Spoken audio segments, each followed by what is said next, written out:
तुम दिल्ली भी जाते हो तो तुम्हें कुछ नहीं मिलता। तुम दिल्ली में तैयारी करने जाते हो, चलो ठीक है, तुम्हारी मर्जी है, जहां तुम्हारा, चूंकि पैसा तुम्हारा है इसलिए मर्जी तुम्हारी है। जहां जहां तुम अपने से पेमेंट कर रहे हो वहां तुम्हारी मर्जी है। तो तुम दिल्ली जाना चाहते हो, एकदम जाओ, लेकिन बिना बेसिक्स के जाओगे तो तुमको कुछ नहीं मिलेगा। मतलब 1 साल खर्चा करने के बाद तुम अपने आप को ब्लैंक ही महसूस करोगे, कुछ होगा नहीं। 5 महीना 5 मंथ्स देना ही देना है। ये पहला स्टेप पूरा करो, भागने की कोई जरूरत नहीं है, कोई जरूरत ही नहीं है। एनसीईआरटी की क्लास ऑफलाइन यहां चल रही है, एनसीईआरटी की क्लास ऑनलाइन यहां चल रही है, और जैसी यहां चल रही बस वैसी चले। एनसीईआरटी को में पढ़ाना कैसे है ये बहुत बड़ी बात है। पढ़ा तो बहुत सारे लोग रहे, अब तो जब से मैंने कोरोना टाइम में एनसीईआरटी पढ़ाना शुरू किया और उस एक एनसीईआरटी को इतनी सफलता मिली, तब से सब एनसीईआरटी पढ़ा रहे हैं। ये तुम्हारा आधार तैयार कर देगी। दूसरा बात, सिलेबस। सिलेबस को जिसने सॉल्व कर लिया अनसॉल्व्ड के साथ, उसका 50% तुरंत संभावना आईएएस बनने की बन गई। ये दोनों एक साथ होगा, अलग अलग नहीं होगा, ये एक साथ होगा दोनों। ये दूसरा स्टेप है। इतना सिलेबस को इतना करने की विधि है ये। इतना मानसिक रूप से तुम सुकून में आ जाओगे जब तुम 4 तारीख को आओगे। सुन लो, काहे वीडियो बना रहे हो, हैं? यूट्यूब पे डालोगे। लोग लाखों रुपया खर्चा करके घूमने जा रहे हैं, ट्रेन में बैठे हैं, वीडियो ऑन किए, देख लो,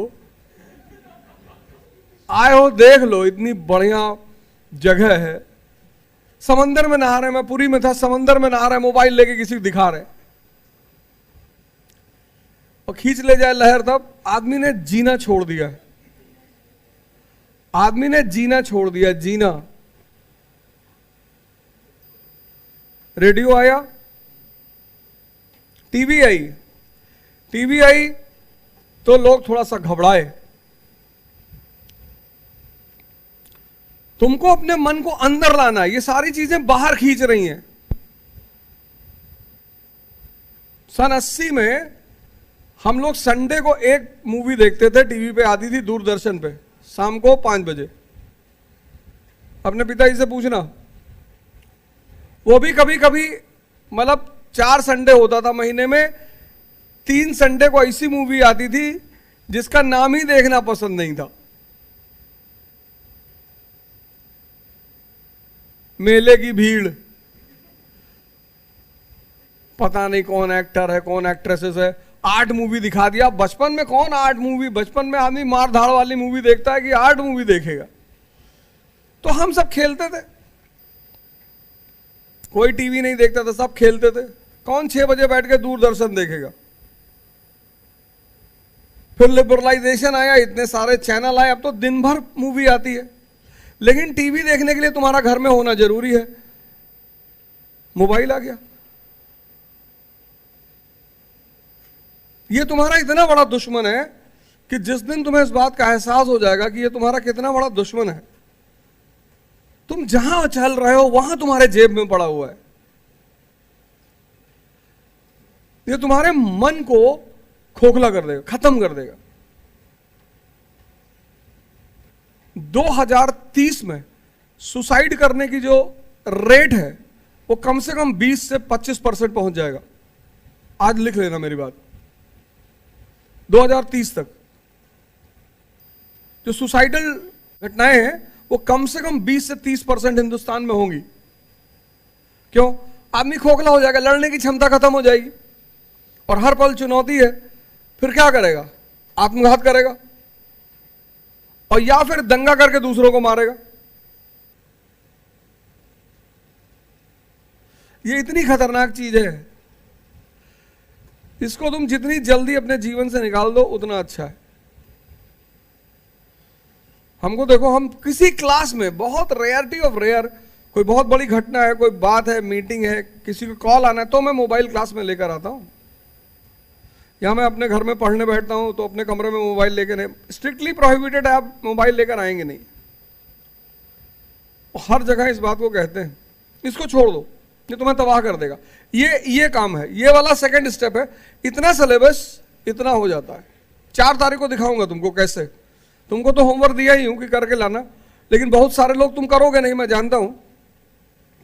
कल मैंने क्या कहा था, डिसीजन लेना पहले चुनौती, इंप्लीमेंट करना दूसरी चुनौती। सबको पता है 4 बजे उठना चाहिए, इस क्लास में किसी को नहीं पता है? सबको पता है योगा करना चाहिए, ध्यान करना, सबको पता है। हो कहां रहा है? इस क्लास में ऐसा कौन सा आदमी है जिसको यह नहीं पता है कि क्या करना चाहिए? सब पता है। हो कहां रहा है? हो ही तो नहीं रहा है। यह दूसरा काम।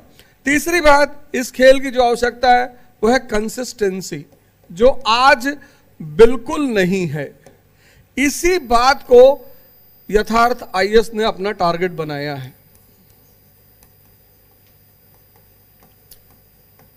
भाई जब यथार्थ आईएएस इलाहाबाद में खुली तो यह हुआ कि भाई इलाहाबाद में इतनी सारी कोचिंग है, अब नई एक और कोचिंग, तो अवध ओझा एक्स्ट्रा ऐसा क्या पढ़ा देंगे कि उनके पास लोग आए? ऐसी नई चीज क्या करोगे? तो मुझे चूंकि ये दिखाई पड़ गया कि आज कंसिस्टेंसी गायब है। आज 8 घंटे कोई भी आदमी अकेला नहीं पढ़ सकता, पढ़ ही नहीं सकता। और हम सबकी आदत है प्रेशर में काम करने की, हम सबकी। हमारे ऊपर डंडा है। जैसे क्लास में अगर बहुत सरल टीचर खड़ा है तब भी लड़के कुछ नहीं करते, जबकि असलियत यह होनी चाहिए कि जब तुम्हारे सामने कोई सज्जन और सरल व्यक्ति है, उसके तो सामने तुम्हें बहुत अच्छा रहना चाहिए।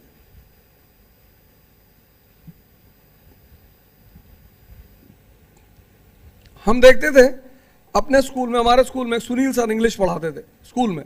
वो बहुत सज्जन आदमी थे। मैं उनकी क्लास में कभी बदतमीजी नहीं करता था, कभी नहीं। तो एक बार जब मेरा रेस्टिगेशन ऑर्डर पास हुआ तो वो आदमी था जिसने वीटो लगाया था। हाँ, what you are saying, he never misbehaves in the class. तो सारे टीचर एक तरफ, सुनील सर एक तरफ। क्योंकि ये मेरा मानना है कि अनावश्यक बदतमीजी नहीं करनी चाहिए।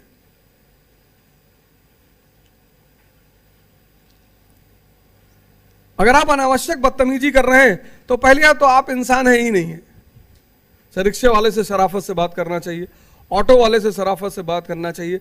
जो भी सबऑर्डिनेट कैडर के काम करने वाले लोग हैं, इनसे बहुत प्यार से बात करना है। इन्हीं से अगर आप बदतमीजी कर रहे हैं, आप कुछ है ही नहीं, खत्म है अंदर से आप। कंसिस्टेंसी आज की सबसे बड़ी चुनौती है। आज के यूथ की सबसे बड़ी चुनौती है कंसिस्टेंसी। बना ही नहीं पा रहा है। एक तो उसे जल्दी है, बहुत, इतनी जल्दी है उसको, इतना वो इम्पेशेंट है। और ये इम्पेशेंस उसको किसने दिया है? समाज ने। जल्दी करो, जल्दी करो, जल्दी करो। एक तो वो इम्पेशेंट है, अभी चाहिए, अभी नहीं होगा। से मेरे पास कोई आता है, कितने साल लगेंगे तैयारी? मैंने कहा मिनिमम 2 तो लगेंगे ही, लगना ही लगना है। और जिन लोगों ने उस 2 साल के नियम को नहीं माना, फिर वो 5 साल रुके, 6 साल, 7 साल, 8 साल। तुम एक आदमी लेकर आओ जिसको तुमको लगता है कि ये आदमी बहुत जानता है, इसका सिलेक्शन क्यों नहीं हो रहा? एक दिन लाओ, हमें मिलाओ। इलाहाबाद में ऐसे बहुत सारे लोग हैं और मैं तुम्हें तत्काल दिखा दूंगा कि क्या वजह है इसका, क्यों नहीं हो रहा है। तुम लेकर आओ, तुम्हारे सामने प्रूव करके दिखाएंगे कि देखो ये रीजन है। यहां तो बहुत सारे लोग हैं जो 6 साल से हैं, 7 साल से हैं, 8 साल से हैं, रह रहे हैं। और 7 साल का जो आदमी रह रहा है उससे कुछ मत करो, एक एस्से लिखने को दे दो। जो आदमी न्यूज़पेपर अच्छे ढंग से पढ़ता है वो तो इतना प्यारा एस्से लिखेगा। जो आदमी 7 साल से तैयारी कर रहा है उसको तुम कुछ मत करो, सिर्फ एक एस्से लिखने को दे दो कि ये लो एस्से लिखो। और दूसरा पेज लिख दे तो हमको बताना एक तो इम्पेशेंट है, दूसरा उसका जो तरीका है, डायरेक्शन। जैसे कल मैं क्या कह रहा था, इस देश की एक साइकोलॉजी है, उसको बोलते हैं मॉब साइकोलॉजी, भीड़। मतलब इसको जहां भीड़ जाएगी वहां बहुत सुकून मिल जाएगा, जहां भीड़ पहुंची वहां ये पहुंचेगा ही पहुंचेगा।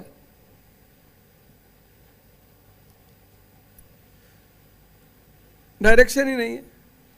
कल देखो समुद्रगुप्त वाला पूछे थे क्वेश्चन, आज कोई तैयार करके आया है कि समुद्रगुप्त की युद्ध नीति क्या थी? देखो कल पूछे, आज कोई तैयार कर, कम से कम घर जाके आज R&D कर लेता बैठ के कि यार क्या थी समुद्रगुप्त की युद्ध नीति। देखो तुमने होमवर्क ही नहीं किया कि भाड़ में जाए बे, हमसे क्या लेना देना, रही होगी कुछ। तुम्हारा कभी नहीं होगा, 70,000 अटेम्प्ट दोगे तब भी नहीं होगा, क्योंकि तुम्हारे अंदर देखो, कल ही पूछा समुद्रगुप्त की युद्ध नीति, इसीलिए कल मैंने आंसर नहीं दिया कि देखे कौन इस क्लास में इतना जागरूक है कि घर जाके पता करे कि यार समुद्रगुप्त की युद्ध नीति क्या थी। आज मास्टर ने सवाल कर लिया था, बताओ आशुतोष, देखो देखो कौन कराएगा तुम्हारा सिलेक्शन, बताओ मुझे। युद्ध लड़ तो तुम ही रहे हो ना।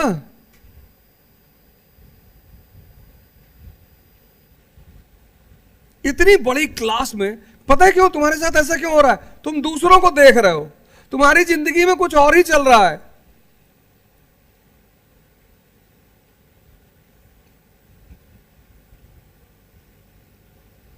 तुम अभी भी ये बात नहीं समझ पाए कि सिर्फ अपने ऊपर ध्यान देना है। कल क्वेश्चन पूछा, छोड़ दिया मैंने, जाओ। तो पहले या तो क्लास में ही किसी ने पूछा कि सर बता दो क्या थी, और जब मैंने नहीं बताई तो घर जाके पता करना था ना, लेकिन तुमने लोड ही नहीं लिया।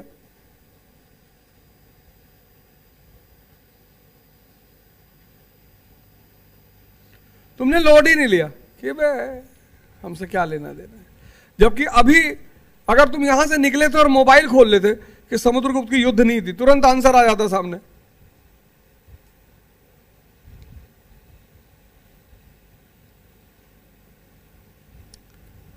तीन चरण है उसके युद्ध नीति के। उत्तर भारत टोटल एनिहिलेशन, सबको सीधे कब्जा करो, किसी को छोड़ना नहीं है। डेक्कन फ्रेंडली पॉलिसी, मित्रता करेंगे। और साउथ इंडिया ग्रहण मोक्ष अनुदान, कब्जा करेंगे फिर छोड़ देंगे फिर हफ्ता लेंगे। ये तीन पॉलिसी थी उसकी। उत्तर भारत, दक्कन और दक्षिण, तीन जगह पे तीन नीतियां थी।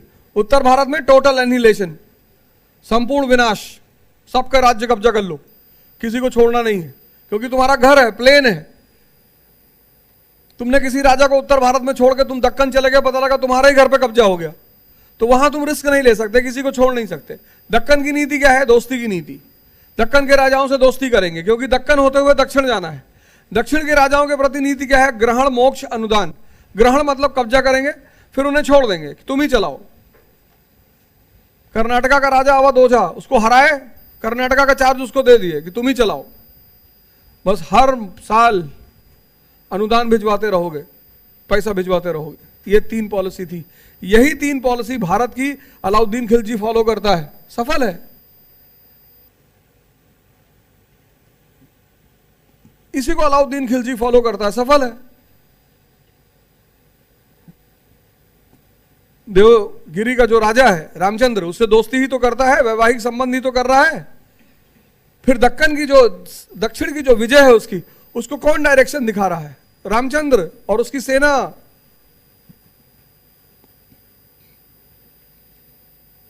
तो एक तो तुम इम्पेशेंट हो, उसमें से डायरेक्शन, और तुम जहां जाते हो, जब तुम यहां आए हो तपस्या कर, ये खेल तपस्या का है।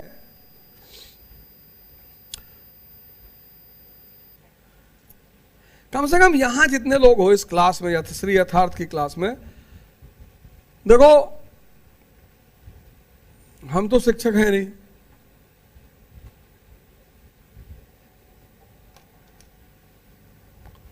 हमको तो एक बात पता है कि कोई बदतमीजी करे उसको मारो गिरा के।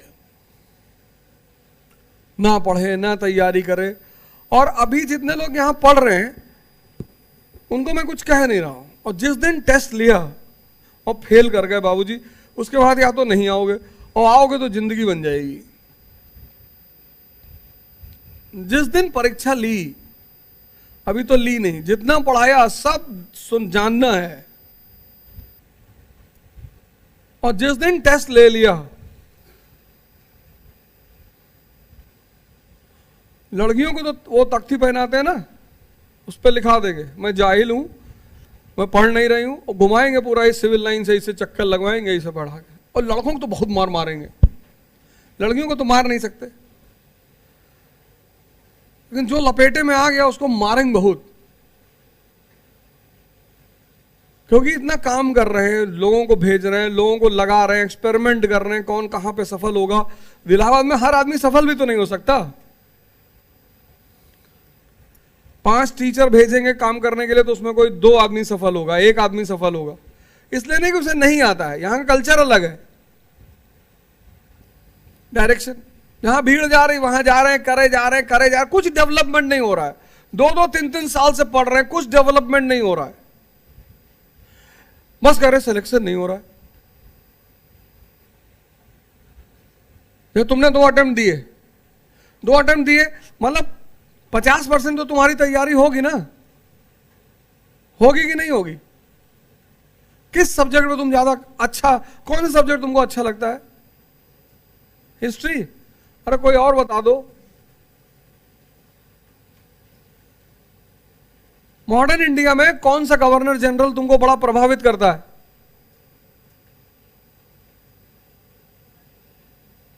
कोई बताओ जो तुमको बड़ा प्रभावित किया हो पढ़ने पे। लगाओ कि यार क्या शानदार आदमी है, यार क्या पॉलिसियां हैं इसकी। ट्राई करो, तभी तुम्हें आज अपने परेशानी का, संकट का समाधान मिलेगा। भागो मत।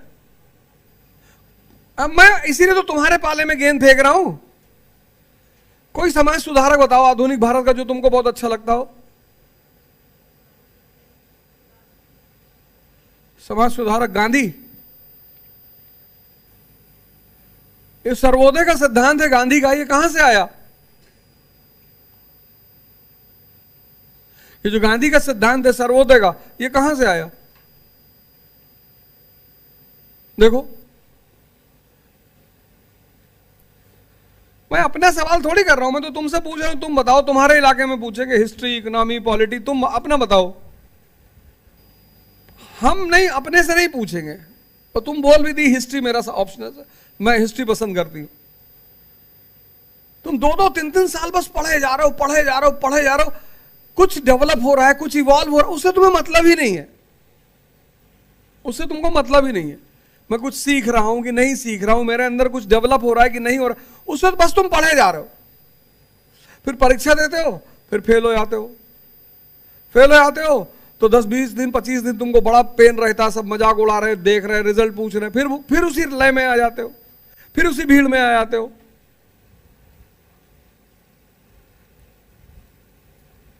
और तुम्हारे पास कोई योजना नहीं है, कोई योजना ही नहीं। एक तो इंपेशेंट हो, डायरेक्शन लेस हो, और योजना है ही नहीं।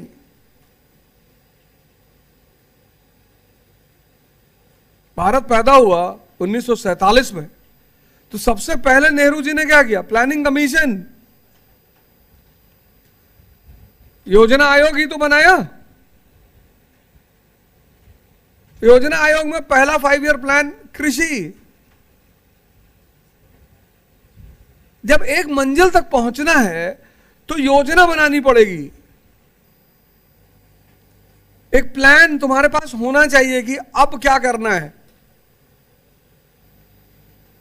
मतलब आईएएस की तैयारी करने के बाद अगर तुम बेरोजगार रह जाओ तो समझ लेना कि यह तैयारी तुमने कभी की ही नहीं।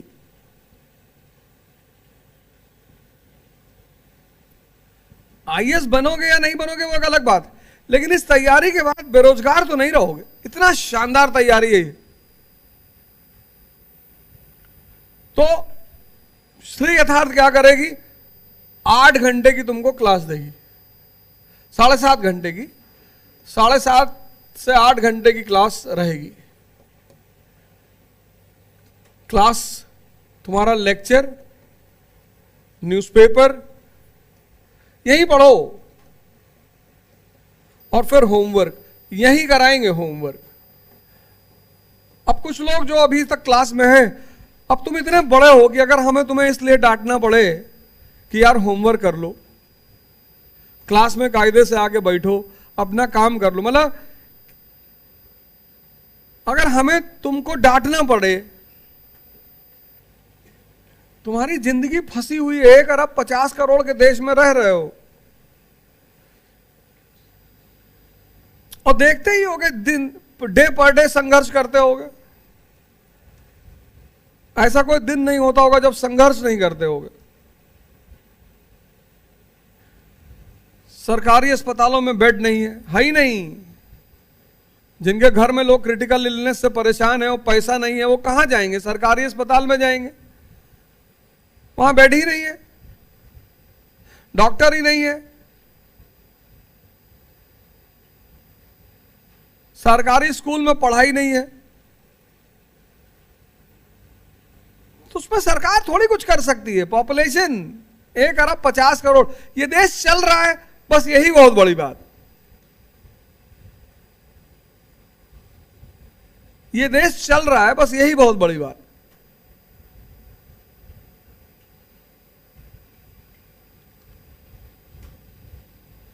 जो लोग ट्रैवल कर रहे हैं,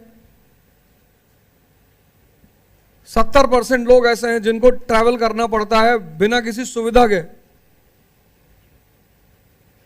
दिल्ली से इलाहाबाद फर्स्ट एसी 3000 का टिकट है और जनरल 150 रुपए का, और जिसकी सैलरी 20,000 रुपया महीना है वो फर्स्ट एसी में आएगा जाएगा, 6,000 तो एक ट्रिप में खत्म हो गया। खाएगा क्या? तो 150 वाले डिब्बे में बैठेगा, और 150 वाले डिब्बे में 1200 लोग बैठे हैं और 80 की सीटिंग है। तुम लोग जब क्लास में बैठते हो यार, तो कहीं भी पढ़ते हो, चाहे जहां पढ़ते हो, तो बात ऐसी करो जिससे कुछ गेन हो, ऐसे लगे शेर बोल रहा है।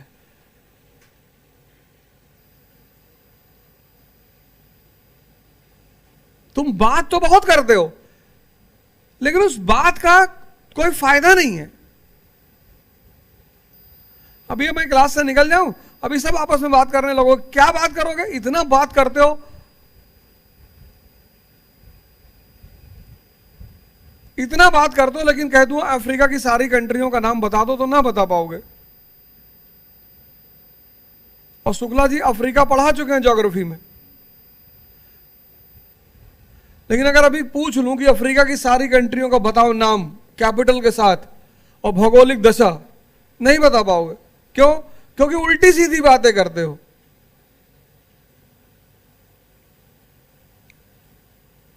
वाई हाथ, चलो 10 मिनट वो भी कर लो। अफ्रीका की कौन कौन सी कंट्री से इक्वेटर पास होता भी पूछ लो, नहीं बता पाओगे। कौन कौन सी कंट्रियों से ट्रॉपिक ऑफ कैप्रिकॉर्न पास होता, नहीं बता पाओगे। ट्रॉपिक ऑफ, क्योंकि तुमने होमवर्क ही नहीं किया। जो क्लास में पढ़ रहे, मैं उनकी बात अभी कर रहा हूं, तुमने होमवर्क ही नहीं किया।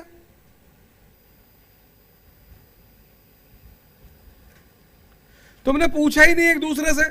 तुम दूसरे दिन आए, अगर एक आदमी पूछता, दूसरा जिंदा हो जाता कि मैं क्या कर रहा हूं यार।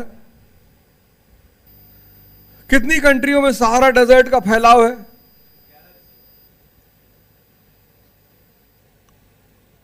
कौन कौन सी?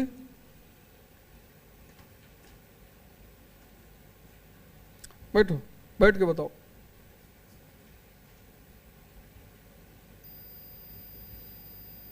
मोरक्को, ट्यूनीशिया, लीबिया, अल्जीरिया, माली, इजिप्ट, एस्टोनिया अफ्रीका में।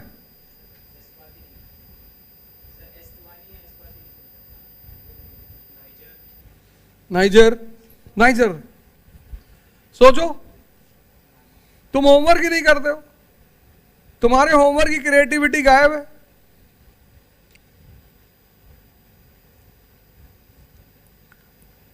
ये सब कराएंगे। अभी यार 4 महीना ऑपरेट करते हुए हुआ हमें, अभी इलाहाबाद में सिर्फ 4 महीना ऑपरेट करते हुए हुआ, सिर्फ 4 महीने। और जिस दिन मैं बैठ गया यहां 10 दिन, उस दिन तो बड़ी उठापटक मच जाएगी। अभी सब जो लोग क्लास में हैं बड़ा मस्ती में है, बहुत मस्ती में है सब, सबसे संबंध खराब हो जाएंगे मेरे।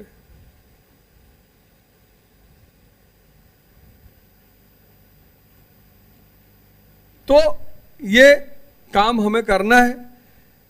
मैंने कल भी कहा था कि हिंदुस्तान की पहली कोचिंग है, क्योंकि 365 दिन 8 घंटा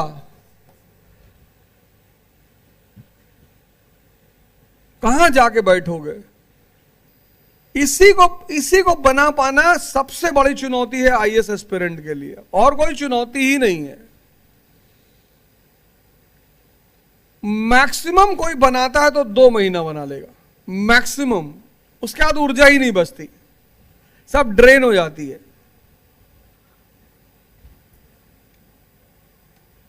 लोग कहते हैं पढ़ने की वजह से लोग फेल हो रहे हैं, कोचिंग की वजह से फेल हो रहे हैं, टीचर की वजह से फेल हो रहे हैं। ऐसा है ही नहीं।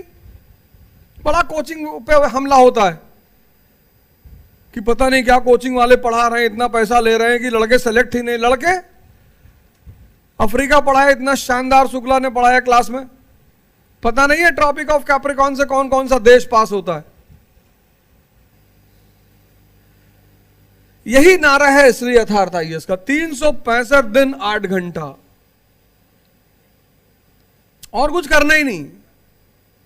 यही हमारी यूएसपी है। 8 घंटा पढ़ाएं, यही बैठाएंगे क्लास में। और 4 तारीख से 15 तारीख तक कम से कम, मतलब 12 को मेरे बच्चों को जाना है हॉस्टल, तो 1 दिन 2 दिन के लिए मैं जा सकता हूं बाहर, बाकी मैं यहां हूं परमानेंट। और सब तैयार कर लेना जितना पिछला पढ़ाया जा चुका है, सब जबान पे होना चाहिए। और कोई ऐसा नहीं जो एब्सेंट रहेगा क्लास में, उसके घर आ जाएंगे कमरे पे, वहां से लाइन पकड़ के। अव्वल मैं किसी का साथ करता नहीं, और अगर कर लिया, और मुस्कान तुम ही मेरे निशाने पे हो, जिससे मैं ज्यादा प्रेम से बात कर लूं समझ लो बहुत खतरे में है वो। सबसे ज्यादा निशाने पे तुम ही हो। जिससे मैं बात नहीं कर रहा हूं वो तो बचा हुआ है,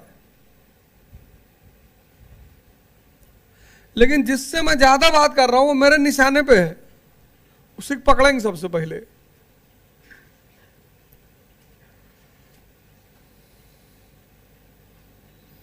तीन 365 दिन 8 घंटा ये कोचिंग आपको पढ़ाएगी। ये क्योंकि अगर आपकी कंसिस्टेंसी बन गई, अगर आप साल भर 8 घंटे पढ़ ले गए, तो कम से कम 50% तो तैयारी हो ही जाएगी ना।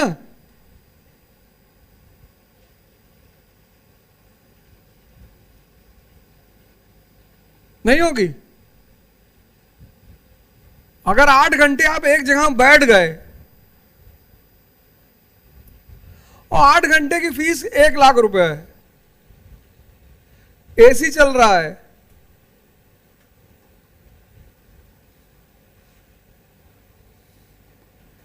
₹60,000 महीने, तो 70,000 बिल है।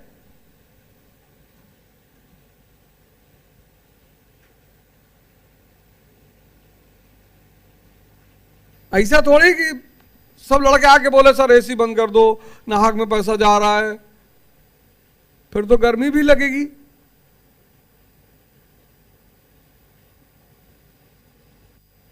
सबसे ज्यादा खून तो यही पी रहा है। और आधुनिक काल पूर्व में आश्रम राजा महाराजा चलाते थे।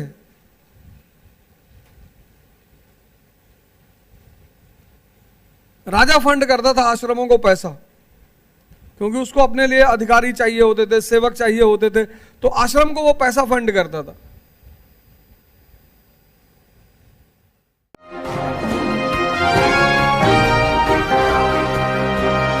जय श्री यथार्थ की जीएस क्लासेस की मांग को लेकर मैं बड़ा हैरान हूं। अभी नई नई कोचिंग खुली है और बहुत सारे लोग मुझे मैसेज कर रहे हैं कि सर हम क्लास में आके नहीं पढ़ सकते हैं। जितने भी लोग क्लास में आके नहीं पढ़ सकते हैं और नौकरी पेशा कर रहे हैं, बाहर रह रहे हैं, नहीं आ सकते हैं, बहनें हैं, हमारी बेटियां हैं जो नहीं निकल पा रही घर से, तो उनके लिए 5,000 रुपया महीना, 5,000 प्लस जीएसटी हर महीना।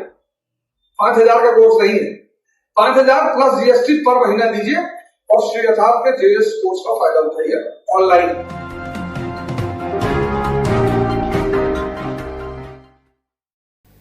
यही सबसे बड़ा टारगेट ये है हमारा। 365 दिन 8 घंटा हम कंसिस्टेंसी देंगे आपको, हम पढ़ाएंगे आपको 8 घंटा बिठाकर, लेक्चर भी करेंगे, उसका उसी दिन होमवर्क भी कराएंगे, उसी दिन न्यूज़पेपर उसी दिन खत्म कराएंगे।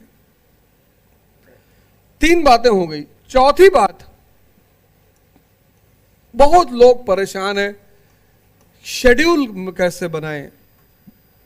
शेड्यूल का एक नियम है, इस नियम को बोलते हैं 10 आवर्स रूल, 10 घंटे का नियम। 24 में से 14 घंटे निकाल दो, तुम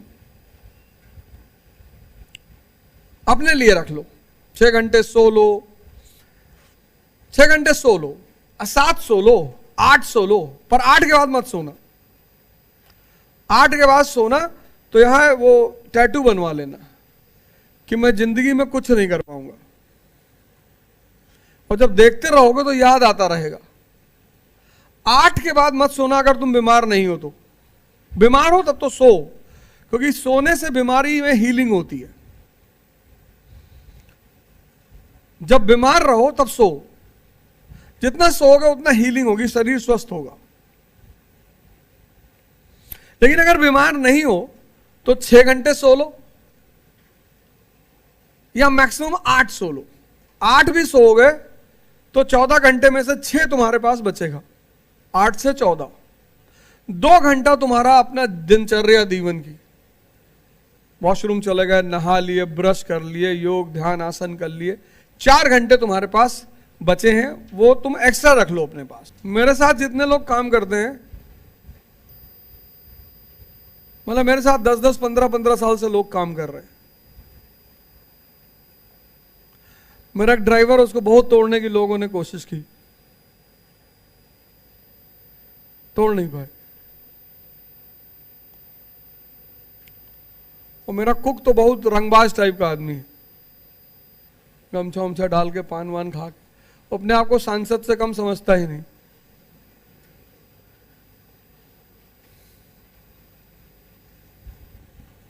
ड्राइवर तो तब भी ठीक है, कभी कभार रेड लाइट को उड़ा देगा, लड़ा देगा गाड़ी ले आके, हम ही को उतर के हाथ जोड़ना पड़ता है कि भैया गलती हो गई। उससे पूछते काहे करते हो ये सब, कहता आप बैठे रहते हैं, एक अजीब सा उबाल रहता है शरीर में। कहता आप ना बैठे गाड़ी में तो मैं बहुत सही गाड़ी चलाऊं, और ये बात एकदम सही है। बाकी लोगों को लेके जब वो चलता है गाड़ी में तो नॉर्मल गाड़ी चलाता है। हम कहते आप बैठे रहते हो तो एक अलग सा उबाल रहा था, गुजार दो गाड़ी ले आके देखेंगे क्या होगा। तो हम कहा हम तो इतना शांति से बैठते तो तुमको कहां से उबाल आता है। कहता बस रहता है। कहता भैया हमारे अटेम्प्ट नहीं बचे, नहीं तो आइए हम भी देते। इतना बढ़िया बताते हो आप। अब जो लोग 8 घंटे क्लास में हैं, उनके पास 2 घंटा यहां बच रहा है। जो लोग 8 घंटे, अभी पहली मैं इस क्लास की बात कर रहा हूं, दूसरी क्लास से, 2 घंटा यहां और 4 घंटा यहां, 6 घंटा स्पेयर है उनके पास। इस 4 घंटे में अगर वो चाहें तो अपना कुछ क्रिएटिव वर्क कर सकते हैं।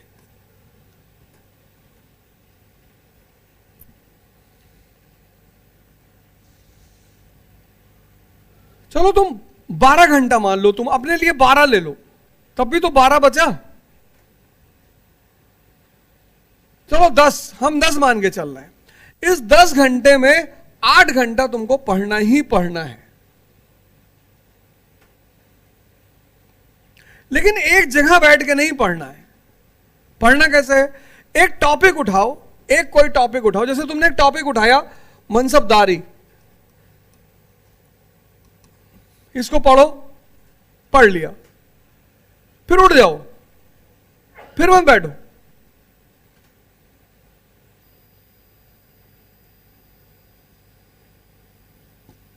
फिर मत बैठो तुम, फिर उठ जाओ, फिर उठ जाओ, फिर मनन करो, सोचो, कनेक्ट करो, क्यों था यार, अच्छा इसलिए था, ये बैकग्राउंड था।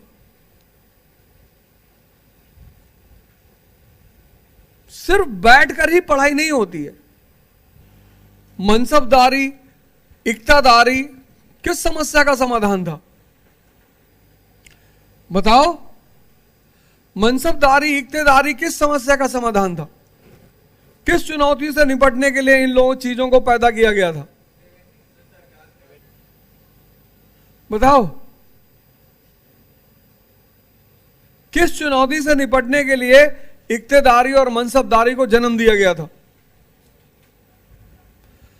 अब मनसबदारी नहीं समझा सकते, कोई बात नहीं, लेकिन वो क्यों पैदा हुई थी ये तो जीवन भर याद रखने वाली बात है। मतलब जो लोग नौकरी नहीं कर रहे हैं, सिर्फ तैयारी कर रहे हैं, उनके पास 12 घंटे का समय है। 12 घंटे में 6 घंटा तुम चेयर पर बैठो मैक्सिमम, बाकी घूमो, कंपनी गार्डन चले जाओ, वहां बैठ जाओ, लाइब्रेरी में बैठ जाओ, किसी को पकड़ लो, समझा दो। देखो तुमने कोई चीज 2 टॉपिक तैयार कर लिए तो तुम टारगेट बनाओ कि अभी मुझे इसको किसी को समझाना है। तुम करके तो देखो इस बात को। समझाओगे कब? जब चीज तुम्हें समझ में आ गई। मध्यकाल के राजाओं के सामने सबसे बड़ी चुनौती है सामंतवाद। भारत कृषि प्रधान देश है, उस कृषि प्रधान देश में जो कृषि है उसका अतिरेक जो है, सरप्लस, वो किसके पास जा रहा है? सामंत के पास। तो जब वो राज्य के पास नहीं जाएगा तो राजा सेना कहां से खड़ी करेगा? राज्य कैसे चलेगा? तो जो एग्रीकल्चरल सरप्लस है, कृषि अतिरेक, वो जा रहा है सामंत के पास। अब इस सामंत से, ये जो सामंत है, एक तो जमीन पे कब्जा कर रखा है, दूसरे पास इसके पास अपनी सेना है।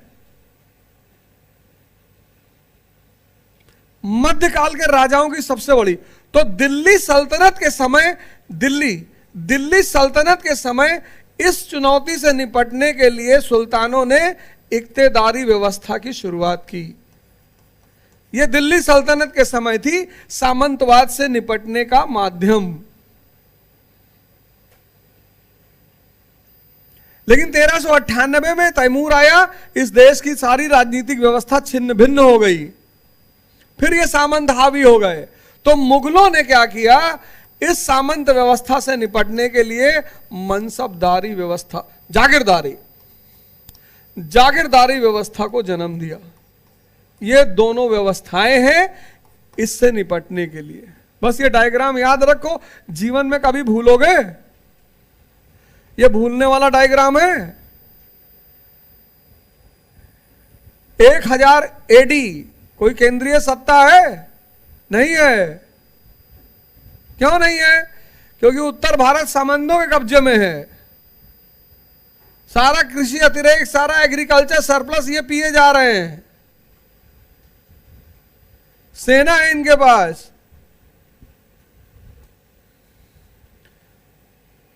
अब जब दिल्ली सल्तनत की शुरुआत हुई, इल्तुतमिश के पास स्थायी सेना है? नहीं है। बलबन के पास स्थायी सेना है? नहीं है। पहली बार स्थायी सेना किसने बनाई? अलाउद्दीन खिलजी ने, क्योंकि सामंतों को पूरी तरह से कब्जा है उसका। इनसे निकाल रहा है अतिरेक, वो मार रहा है इनको। बस हर व्यवस्था का कोई ना कोई उद्देश्य है। स्थायी बंदोबस्त, उसका भी तो उद्देश्य है। हर व्यवस्था जो सरकार बनाती है उसका कोई ना कोई उद्देश्य है।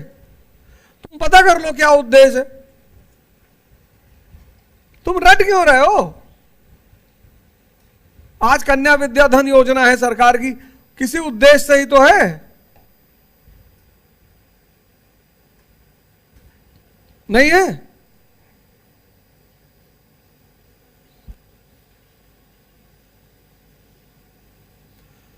रूस लड़ रहा है इतने दिन से, किसकी बदौलत लड़ रहा है? कौन है इस क्लास में जो बताएगा कि किसकी बदौलत लड़ रहा है? देखो कितनी दयनीय स्थिति है तुम्हारी। भारत 1 साल बिना सपोर्ट के लड़ सकता है? 6 महीना नहीं लड़ पाएगा। 6 महीने। पाकिस्तान 15 दिन नहीं लड़ पाएगा। एनर्जी का भंडार है रूस, उससे लेना ही नहीं किसी से।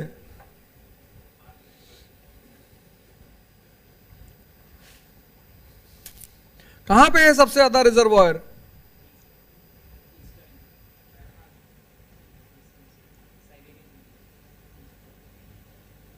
देखो नहीं पता किए। आज से 3 महीना पहले तेल वो बेच रहा है लोगों को सस्ते पे इंटरनेशनल मार्केट से। सबका मुंह बंद करवा दिया भारत जैसे देशों का। सबको एनर्जी की जरूरत है, कहा कितना मिल रहा है इंटरनेशनल की मार्केट में? कहा साहब 100 रुपया लीटर। बोला हमसे लो 40 में। भारत चुप। तो हिंदू ने डायग्राम बना के उसको समझाया उसके एनर्जी रिजर्वायर को कि यहां पे ये है, यहां पे ये है, यहां पे इस चीज का भंडार है, यहां इस चीज का भंडार है। तुमने काटा ही नहीं, तुमने तो काट के रखा ही नहीं।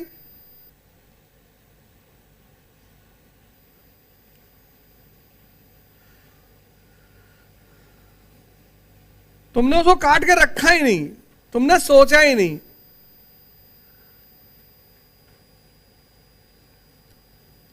बारह घंटे का शेड्यूल बनाओ, 10 घंटे का बनाओ, 6 घंटा बैठो, टुकड़े में बैठो। जो यहां 8 घंटे पढ़ रहे हैं उनको तो खैर 6 घंटे की जरूरत ही नहीं, 2 घंटे की और जरूरत है घर जाकर। जो पूरा दिन भर किया है उसको एक बार सोने से पहले रिपीट कर लें, वॉक कर लें, घूम लें। 2 घंटा वॉक में लगता है।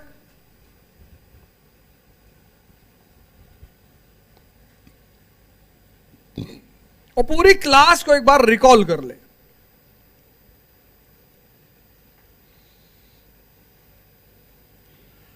अपने पिताजी को फोन कर लें, जो करंट डेवलपमेंट है उनसे बतिया लें कि पापा पता है रूस में क्या रहा। भाई कर लें, बहन कर लें, दोस्त कर लें, सब तो बनाए घूम रहे हो, गर्लफ्रेंड बॉयफ्रेंड, ये किस दिन काम आएंगे? और अगर ये तुमसे इन मुद्दों पे बात नहीं कर रहे हैं तो इनको मार के भगाओ। ये खून पी रहे हैं तुम्हारा।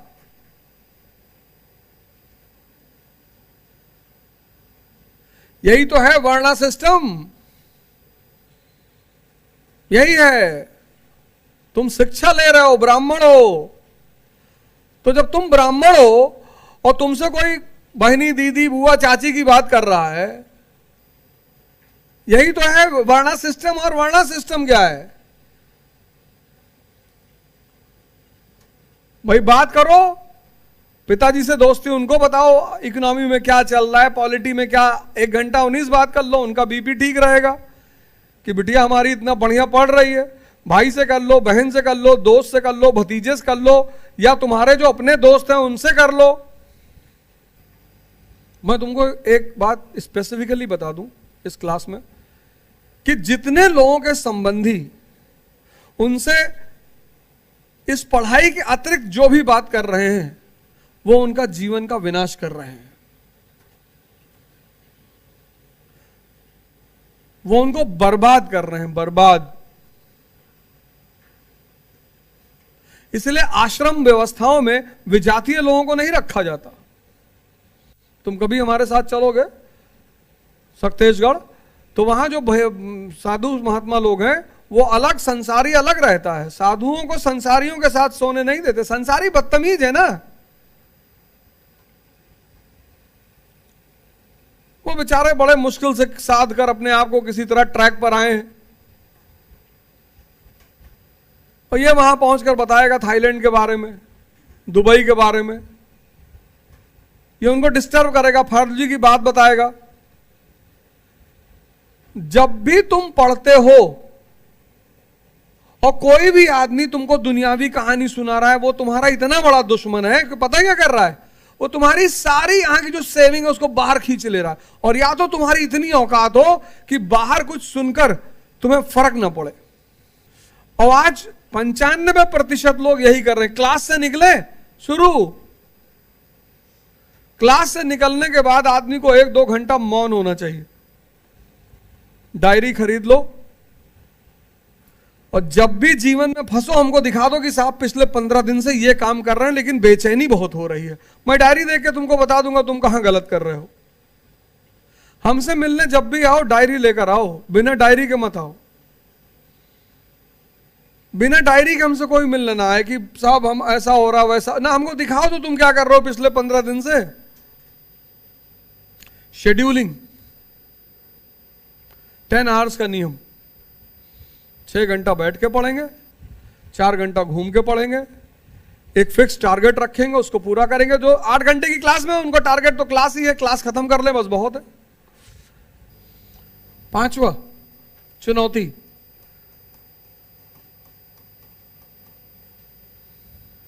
पहली चुनौती बेसिक्स, दूसरी सिलेबस, तीसरा कंसिस्टेंसी, चौथा शेड्यूल। शेड्यूल बनाओ यार। सुबह उठे तुमको पता ही नहीं आज क्या करना है। प्रतिदिन व्यक्ति को एक जीवन मिलता है। रात जब तुम सोते हो तुम्हें अभी अंदाजा नहीं है इस बात का कि सुबह उठना कितनी बड़ी उपलब्धि है। जैसे ही व्यक्ति नींद में गया उसके मृत्यु होने की संभावना बढ़ जाती है।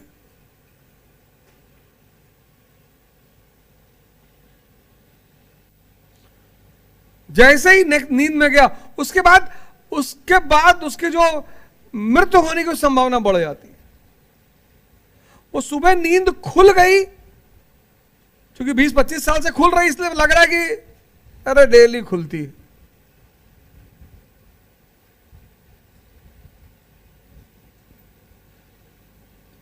जैसे तुम्हारे पास आंखें हैं इसलिए तुमको आंखों की वैल्यू नहीं पता। जितनी चीजें तुम्हारे पास हैं तुम्हें उसकी कीमत नहीं पता। तुम्हें कीमती क्या लगता है? मर्सिडीज। जिसकी मर्सिडीज देख लियो तो ऐसे आधा घंटा देखे जा रहे हो। किसी अंधे के साथ रहो एक दिन, उसको क्या पता यार सूरज चमकता भी है। तो जब कहोगे कि सूरज चमक रहा होगा, हमको क्या पता चमक रहा है कि नहीं चमक रहा है। मानव की फितरत है, जो उसके पास है उसको कीमती मानता ही नहीं। वो उसको कीमती मानता है जो उसके पास नहीं है।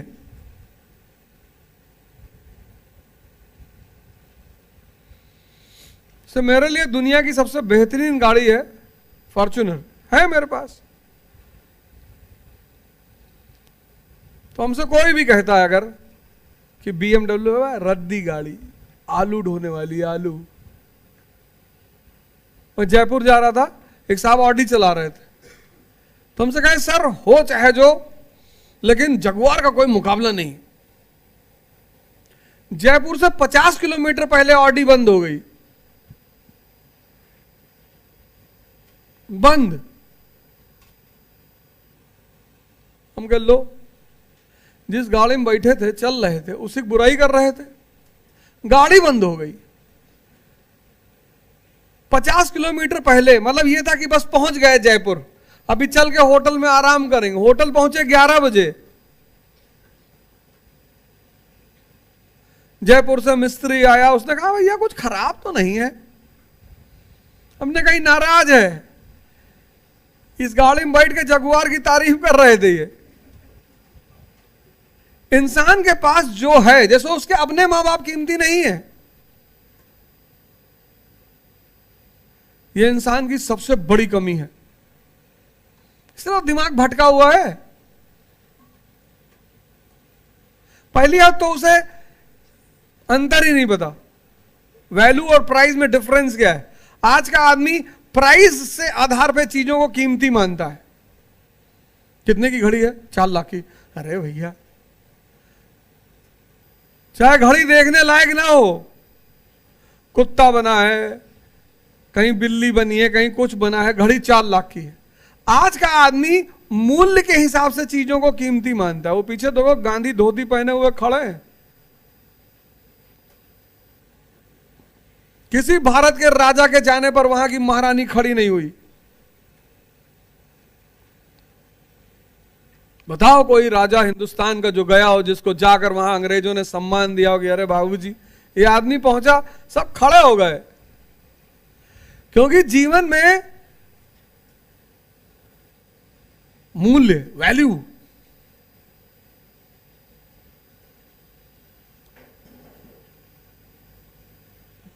न्यूज़पेपर का मतलब ह्यूमैनिटीज का दर्पण,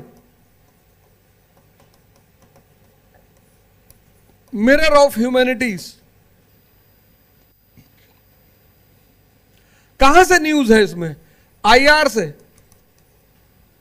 कहां से न्यूज है इसमें? इकोनॉमी से।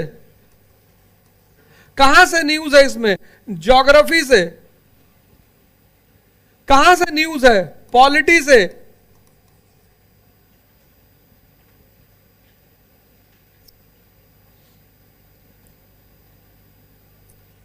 और यहां तुम जीरो, मतलब माइनस में, जीरो तो भी बहुत बड़ी चीज है, यहां तुम माइनस में हो, यहां माइनस में चल रहे हो तुम। न्यूज़पेपर ह्यूमैनिटीज का दर्पण है। जिसकी ह्यूमैनिटीज पे पकड़ नहीं है उसकी न्यूज़पेपर में फिजिक्स केमिस्ट्री आता है।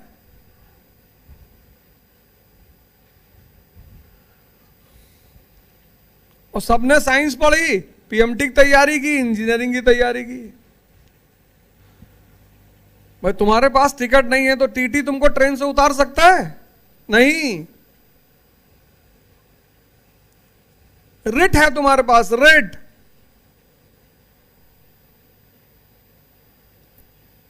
ट्रेन में पुलिस वाले जो चल रहे हैं वो तुम्हारा टिकट चेक कर सकते हैं? नहीं। रिट है तुम्हारे पास।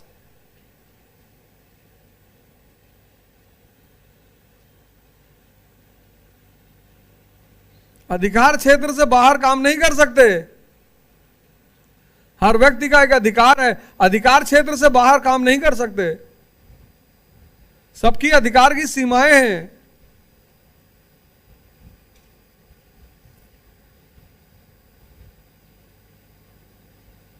इसलिए इस देश में, और ये बात यूपीएससी को समझ में आ गई। ये बात उस वक्त क्लियर हो गई कि इस देश का लड़का न्यूज़पेपर पढ़ ही नहीं सकता। यह बात यूपीएससी को एकदम स्पष्ट हो गई है कि इस देश का लड़का न्यूज़पेपर पढ़ ही नहीं सकता। कल पूछे थे यूक्रेन की नदी का नाम, कोई पढ़ के आया? ये 5 चुनौतियां हैं हर एस्पिरेंट के पास। पहली चुनौती है बेसिक्स, दूसरी चुनौती है सिलेबस, तीसरी चुनौती है कंसिस्टेंसी, चौथी चुनौती है शेड्यूल, और पांचवी चुनौती है न्यूज़पेपर। और 4 तारीख को जब हम क्लास लेंगे तो बेसिक्स की बात मैंने कर ही ली है, सिलेबस और कंसिस्टेंसी, ये पांचों हमारा प्रोग्राम है। ये सिविल सर्विस की तैयारी में सिविल सर्वेंट के पास ये 5 चुनौतियां हैं। ये 5 श्री यथार्थ इन्हीं 5 पर काम करेगी, आपको पढ़ाएगी नहीं, सिर्फ इसी 5 चुनौतियों पर वो काम करेगी। हमने तुमसे कह के देखा, पर हमें नहीं लगता किसी ने, शायद जो इस क्लास में है उन्होंने सिलेबस और उसको मिलाकर काम किया होगा, किया ही नहीं होगा। 2 लड़के ऐसे हैं मेरे जिनका मैं इंतजार कर रहा था कि वो आ जाएं तब मैं उनको यहां भेजूं। तो बॉडी बिल्डर हैं सब, 6 फीट हाइट है, और मार देंगे तो एक आध बॉडी का अंग तो बाहर आ ही जाएगा। शिक्षक को बदमाश होना चाहिए, अपराधी पकड़ा क्लास में, मारा 50-60 फाइट खींच के, उसको प्यार भी उतना करना चाहिए, लेकिन काम नहीं किया तो पटरा कर दो, मार के एकदम लिटा दो।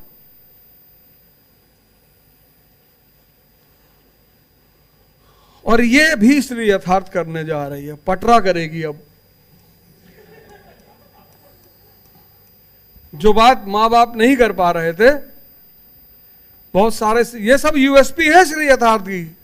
मैं इस मंच से कह रहा हूं कि किसी भी माँ बाप को चिंता करने की जरूरत नहीं है कि मेरा लड़का जा रहा है, लड़की जा रहा है। आपका लड़का श्री यथार्थ में और लड़की आ रही तो आप टेंशन ना लें, इतना मारेंगे। आज तक कोई कोचिंग नहीं की ये काम, हिम्मत ही नहीं किसी करने की। घेर लेंगे लड़के बाहर, तुरंत घेर लेंगे ना कि निकलो मास्टर। मास्टर भी सोचता कि यार हम पैसा कमा रहे हैं कि बवाल लें। लेकिन मैं यहां से कह रहा हूं कि जो भी माँ बाप अपने बच्चों को यहां पढ़ने के लिए भेज रहे हैं एकदम निश्चिंत रहें। वो जो कार्रवाई 12वीं तक किए थे वो जारी रहेगी, क्योंकि पढ़ोगे उसी आधार पे।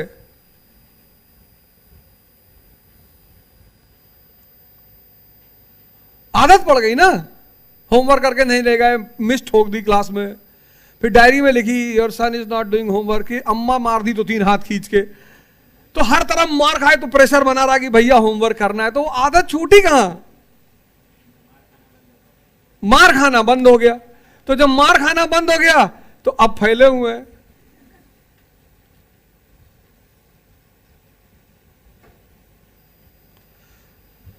तो वो यहां पे होगा, एकदम होगा। किसी को नहीं पढ़ना है निकले यहां से, भागे। कोई डिसाइड नहीं करेगा कि कौन क्या करेगा, हम डिसाइड करेंगे।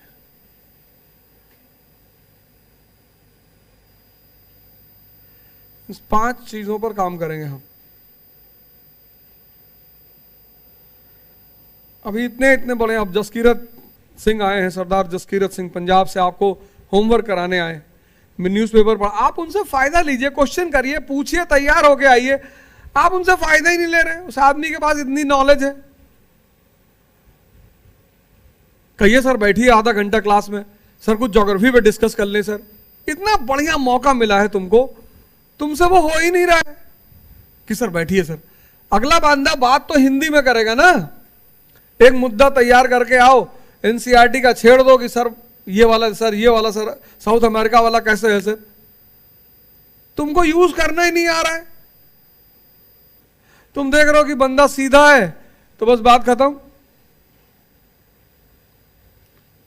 तुमको इतना बढ़िया मौका मिला है, इतने लोग, विवेक शर्मा आया था, 3 इंटरव्यू दिया, आईआईटी का लड़का है।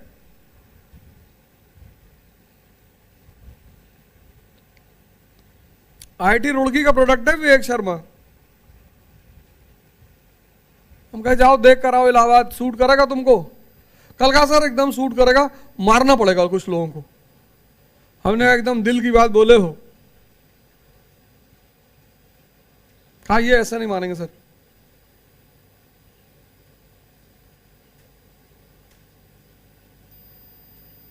ये जो टीचर आपको क्लास में बैठे हुए हैं, इनसे आप बात मत करो। हर दिन एक स्पेशल मुद्दा लेकर आओ, इंडो चाइना पे डिस्कस कर लो, तुमको एक कंट्री नहीं पता होगी।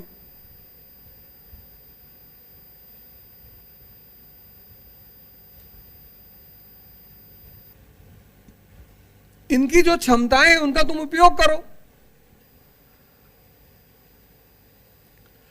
एक मुद्दा डिसाइड कर लो कि सर कल इस पे डिस्कस कर, सर कल साउथ अमेरिका पे डिस्कस करेंगे, ठीक है, बैठो सब आधा घंटा डिस्कस करो, सबको फायदा हो, अपने घर जाओ। प्रेम करना हो घर में करो, राजनीति घर में करो, क्लास में जब रहो तो क्लास की बात करो। ये इसीलिए तो क्लास, मंदिर, मस्जिद इसीलिए बनाएगा कि पर्टिकुलर स्थान पर बैठोगे तो उसी स्थान की बात करोगे। कितने बजे से क्लास है? 10 बजे से है ना उनकी, वाजपेयी सर की। वाजपेयी सर को देखो, इनको इमिटेट करो, ऐसे रहे 25-30 साल से।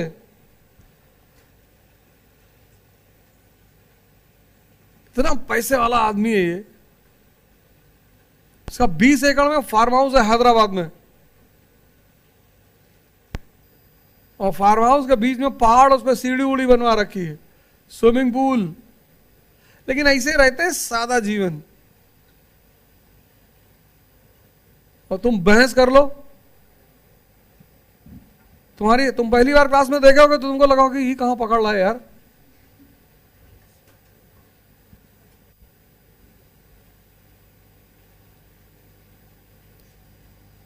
पहली बार इलाहाबाद पढ़ाने आए, वो भी मेरे कहने पर।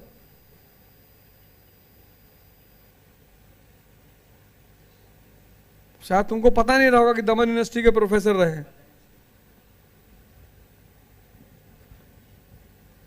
तो ये लोग जब तुमको मिले हैं, इनको यूज करो, क्वेश्चन करो, इनसे टॉपिक लो, डिस्कशन करो। सब मिडिल क्लास के लोग हो यार, फंस जाओगे जिंदगी में। कोई 1 रुपया देने वाला नहीं है, भीख मांगने लगोगे। जब इतना बढ़िया अवसर मिला है तो उस अवसर को कैच करो। पूरे भारत में कहीं 8 घंटा क्लास चल रही है।